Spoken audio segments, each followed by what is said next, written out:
Hello বেশ, প্রথমে এই ভিডিওটা দেখো, তারপরে কিছু কমেন্ট তুলে ধরবো তোমাদের কাছে।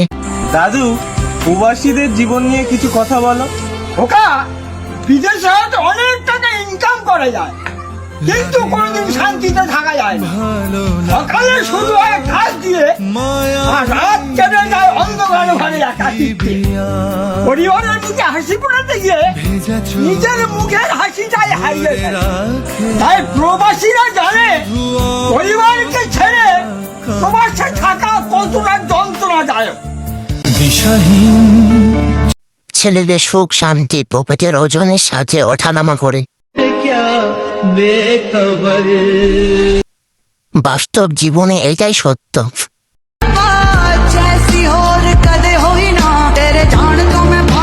বাড়ি ছেড়ে থাকতে অনেক কষ্ট লাগে। ले जा तेरे